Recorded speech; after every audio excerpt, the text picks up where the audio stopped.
আসসালামু আলাইকুম। General math exercise 4.1 এর আমরা আজকে 4 নম্বর ম্যাথটা করব। এখান থেকে প্রথমে আমাদের এই চ্যাপ্টারের উপর যে বেসিকটা সেটা জানতে হবে। এখানে দেখো পুরো টার্মটার উপর একটা ইনভার্স 1 আছে। এটা মানে কি? এটা মানে হচ্ছে টোটাল টার্মটা কি 1 ডিভাইডেড সামথিং।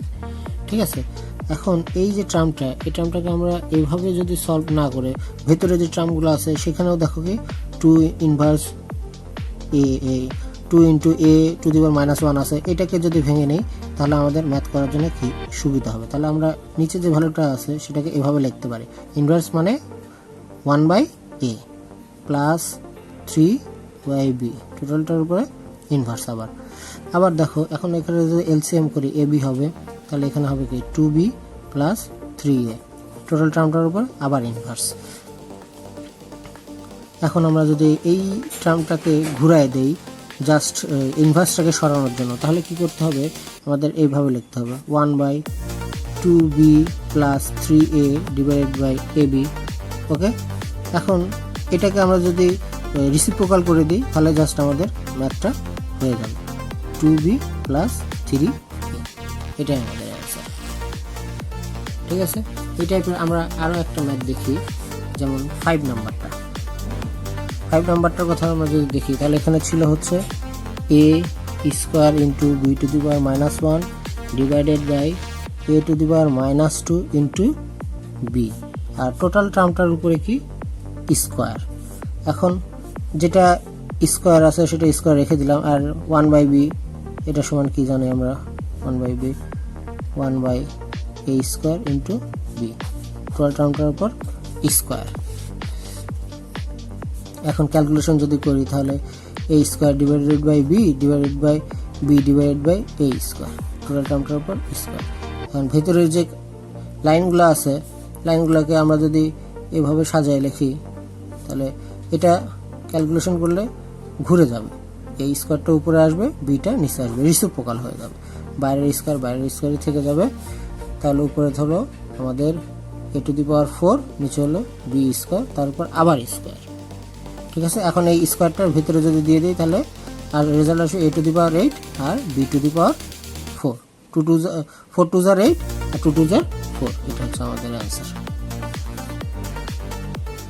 সহজ ম্যাথ, কিন্তু এখন আমরা যদি এই 2 নাম্বারের কথা চিন্তা করি, 2 নাম্বারে এসে 2 নাম্বার থেকে আমাদের ভিন্নতা শুরু হতে পারে।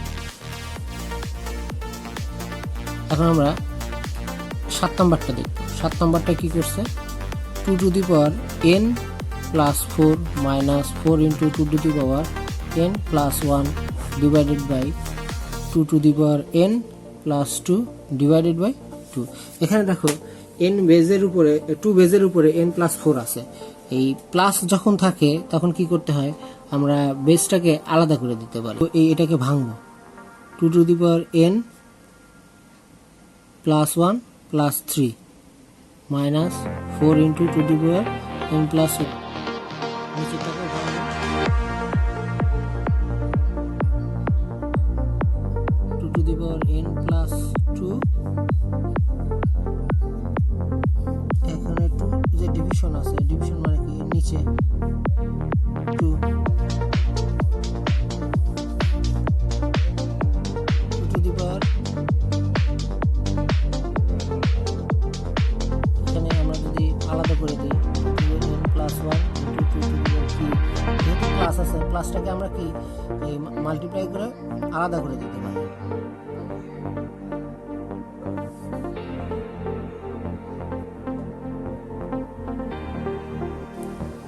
Two to the power -1, division মানে কি 2 টু দি পাওয়ার -1।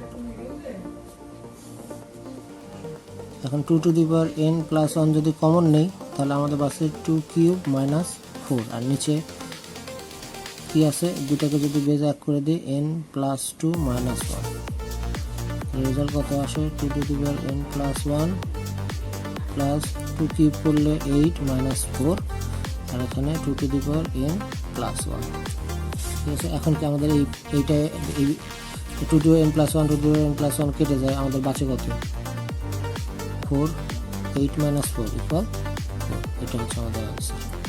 দেখো কারসাজিটা কিন্তু এই টার্মটায়, এখানে আমরা প্রথমে কি করছি, ডিভিশন করছি, ডিভিশন করার পরে এই নিচের যে পাওয়ার ছিল পাওয়ারটাকে উপরে নিয়ে গেছি, উপরে নিয়ে যাওয়ার পরে বেস 1 থাকার কারণে অ্যাডিশন করে দিছি, দিয়ে অ্যান্সার বের করছি।